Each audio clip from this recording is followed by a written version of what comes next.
I want you to imagine yourself standing in front of a vending machine, and you're not casually browsing. You are hungry, really hungry, but you are stuck at work or stuck in the hospital, wherever this vending machine is. You're not just hungry, you're hangry. Like you are irritated, you're short-tempered, and people are, oh gosh, you need to eat something before you say something you shouldn't. So you put your money in this machine. You hear the machine swallow it, you know it took it, it didn't come out in that coin return. You push the button before Reese's peanut butter cups, right? That's what everybody wants. Maybe it's what your weakness is. And you wait for that beautiful little drop. The coil begins to turn, and then it stops halfway. Your snack is sitting there. Maybe it's even teetering a little bit, teasing you like it's going to fall out. It's basically waving at you through the glass. And what hits you in that moment isn't just hunger, it's a flash of anger. This isn't fair. I did what I was supposed to. I put the money in. I followed the instructions. And the stupid machine didn't deliver. Now, in that moment, what do? You don't stand there and wait patiently. That's silly, it's a machine. You hit the machine, right? It's the way you fix machines. Maybe, if you're really frustrated, you might try to shake it a little bit, but that's dangerous, so don't ever do that. Then when it doesn't come out, you're going to walk away, right? You're going to go find something else. You're going to go to plan B. For many of us, that's what happened this last week. Last week, we started a series on how to pray. We looked at the first few verses of Luke chapter 11, where Jesus begins to teach his disciples how to pray, and he gives them a pattern. That pattern we commonly call the Lord's Prayer. Today, you might be sitting here saying, Pastor, I did the pattern. I heard you. You said, pray through this prayer every day this week. I did it. I put in the time. I hit the button. But by Wednesday afternoon, things didn't change the way I wanted. My bank account is still low, Pastor. My marriage is still cold. The coil turned halfway and stopped. So what do we do when prayer doesn't work? You pivot. You go to plan B. Plan B is where you pick the weight back up and put it on your own shoulders. God doesn't have this, I do. We usually end up in one of two rooms when we do this. In the first room, we play it safe. We stop asking for anything that actually matters. Our prayer life changes from being specifics to praying these vague, vanilla, religious prayers that sound good but don't say a lot. Lord, just have your way. Let's be honest. Those vague prayers can't break your heart when God doesn't answer. If you don't ask for the mountain to move, you don't have to look like a fool when it's still sitting there on Monday morning.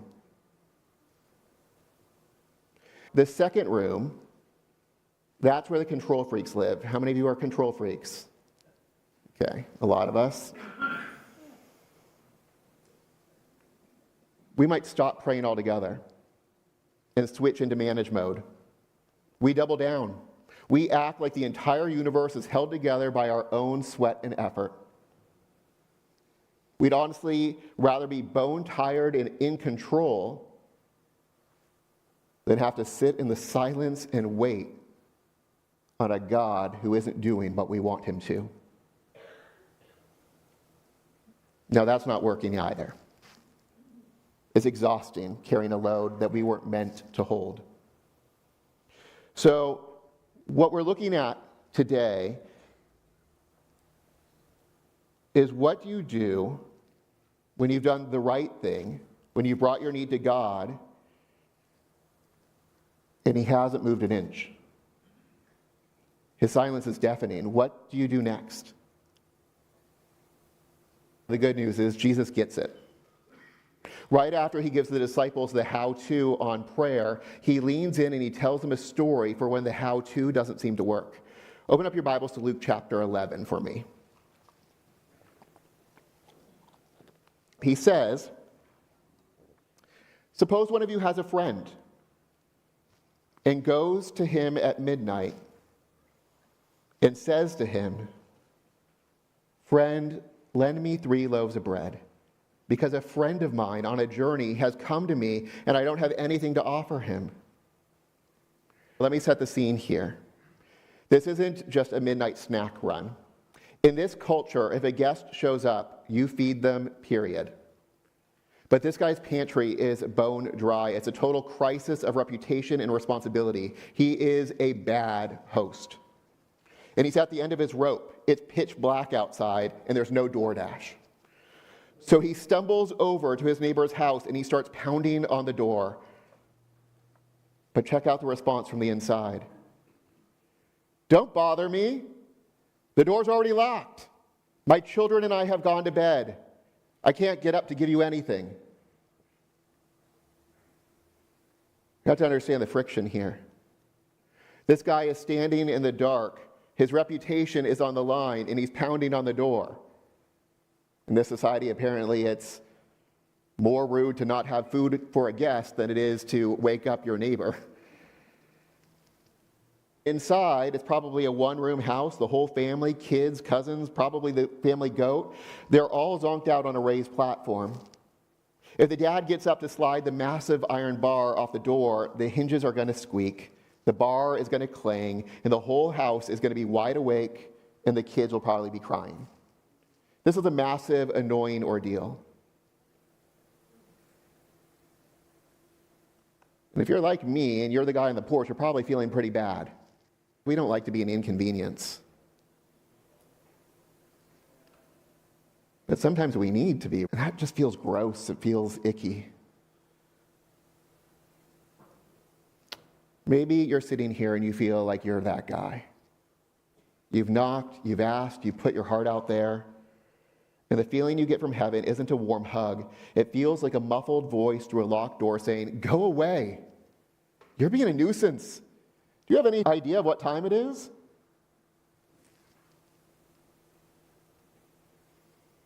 Maybe you're sitting here wondering if you should just stop being that guy.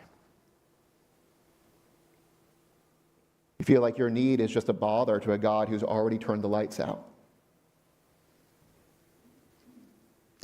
But Jesus flips the script. Verse 8.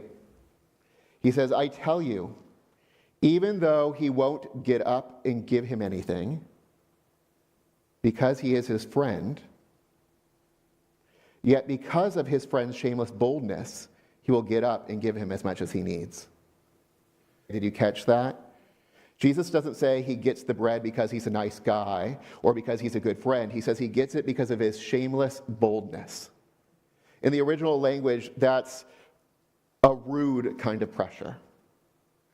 This guy isn't being polite. He isn't worried about his prayer life looking pretty or whether he's being a nuisance. He's past the point of caring what the neighbors think. He knows that guy inside has the bread and he needs it. And he's decided he's going to stay on that porch and keep pounding until the hinges move. He's not requesting, he's insisting, I need bread. But let's not miss the point. Jesus isn't saying God is that cranky neighbor who we have to wake up and get out of bed. Jesus is doing a lesser to greater thing here. He's saying, look, if a tired, annoyed human jerk will eventually get up and help you just because you won't stop knocking, how much more do you think your Father in heaven is going to do? Friends, God is not sleeping. God is not looking for an excuse to keep the deadbolt on the door. God is better than the best neighbor you've ever had. That's why Jesus follows up with this in verse 9. He says, so I say to you, ask and it will be given to you. Seek and you will find. Knock and the door will be open to you. In the original language, this is keep on keeping on. It's keep asking, keep seeking, keep knocking. Jesus is telling us when the answer is delayed, the move isn't plan B. The move is to stay on the porch. Let's be honest. If staying on the porch is just about our own willpower, we're going to quit by Wednesday, right? We don't like to feel we're nagging God. I don't want you walking out of here thinking, okay, I get it. Pastor wants me to be more shameless.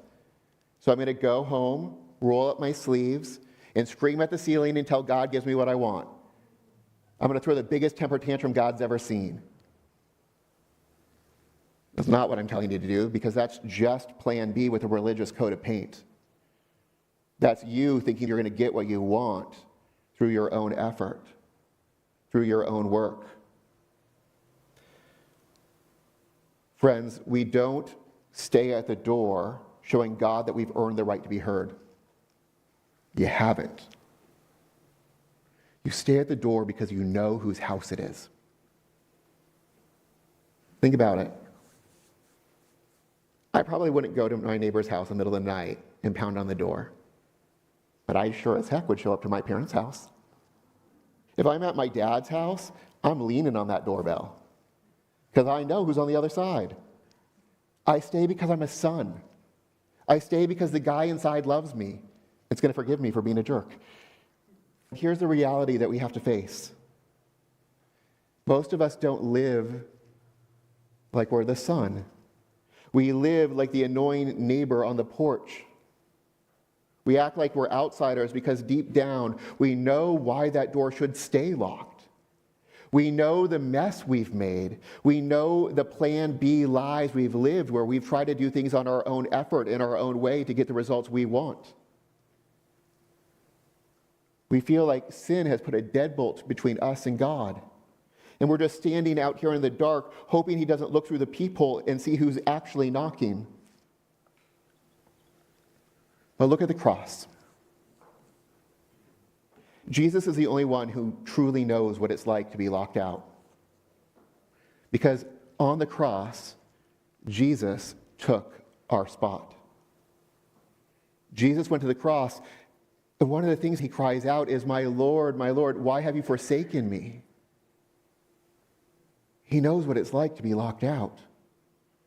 Jesus took the go away that our mess deserved. He took the silence and the darkness of being an outsider so that he could hand us his key. Jesus was shut out so that we could be brought in. Back in the day, the temple had this massive, thick curtain. It was a physical wall that basically told us, stay back, you don't belong here. On the other side of that wall was where God resided. It was the Holy of Holies. And Luke tells us that the second Jesus breathed his last, the curtain of the sanctuary was split down the middle. Jesus didn't look at you and say, try harder, be louder. He said, it's finished. It is finished. Jesus didn't just knock at the door, he ripped the door off of the hinges.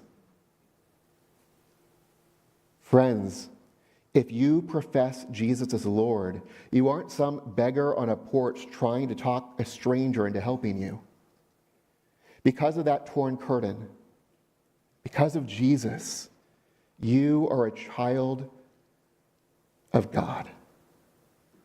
You have a seat at the table inside his house. You stay because you belong. In our church family, we talk about Jesus as our sanctifier. And all that really means is that Jesus is the one who gives you the guts to stay at the door. He's the one who reminds you that you aren't pestering a neighbor. You're talking to your Father. He isn't just a teacher on the sidelines. He isn't just a coach. He's the Spirit inside you, turning your plan B panic into a child's cry for their Father. You don't come boldly because you've got it all together. You come boldly because you know whose name is on the mailbox. Paul says it like this: For you did not receive a spirit of slavery to fall back into fear. Instead, you received the spirit of adoption, by whom we cry out, Abba, Father. A slave knocks and hopes that he doesn't get yelled at.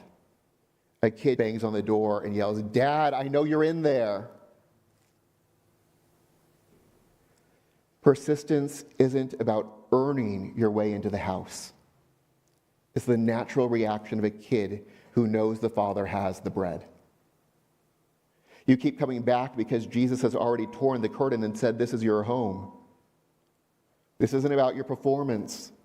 It's about the fact that God's permanent posture towards you is a wide open welcome. It's a wide open welcome. Because the barrier is removed, we can finally stop the frantic hustle of plan B. We don't have to act like it all depends on us anymore. We can simply stay.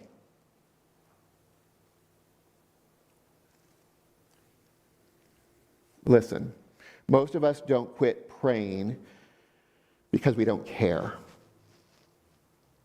We quit because we're overwhelmed and frustrated. We try to pray for everything at once, our kids, our jobs, our health, the world. When the mountain doesn't move, we get exhausted and we check out. We decide it's easier to just start fixing it ourselves.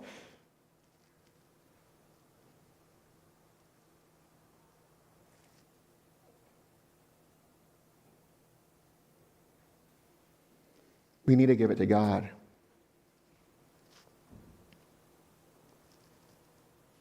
Now hear me. Our God is a good Father who can handle everything. He wants every detail. And I want you to give him everything. This week, I want to give you a tool to help you stay present with him. I want you to keep bringing him everything. I want you to pick one real need this week. Specifically, the one that you keep taking back from God. The one where you don't trust that he's going to show up. The one that triggers the panic and makes you want to go back to the hustle. This isn't a technique to get your way. It's a way to practice being a child again. Every day this week, just bring that one thing to the Father and say, Father, I'm still here. You know what I need. Success this week is not defined by the situation changing. It's defined by you staying with the God who has already welcomed you in. It's by you staying at the door, reminding yourself that you belong. That he is a good Father with good gifts that he is going to give to his child. Because we can't do this in our own strength, we need to look to Jesus for the encouragement, for the perseverance, who meets us at the table and reminds us that we belong. This morning, we're going to come to the table. Jesus gives us this table as a reminder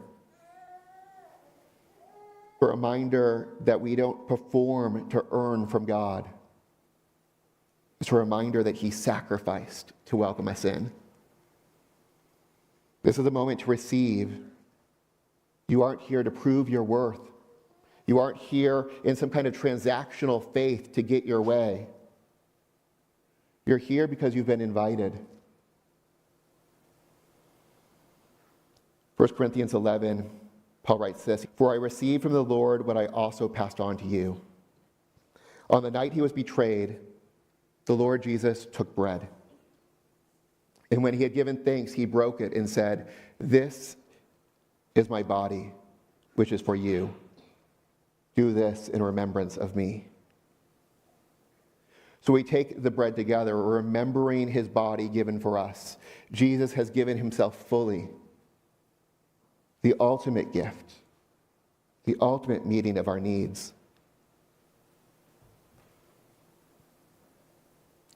Friends, I just want to say that I have been there. I am there.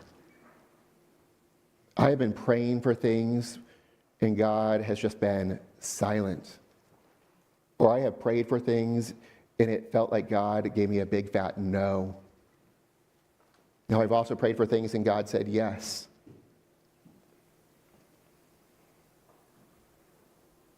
I'll tell you, stay in it. Stay in the relationship with God. Trust that He is going to give you good things. And do it with an open hand. Sometimes what you're asking for is not good for you. And what He has is better. So keep asking. Keep pursuing. Keep looking for the ways that God is showing up and is working to give you what you need. Stay in the battle. Stay in the fight. Stay on the porch. But don't confuse your effort with the results. The results are a gift from God. God Himself is a gift from God.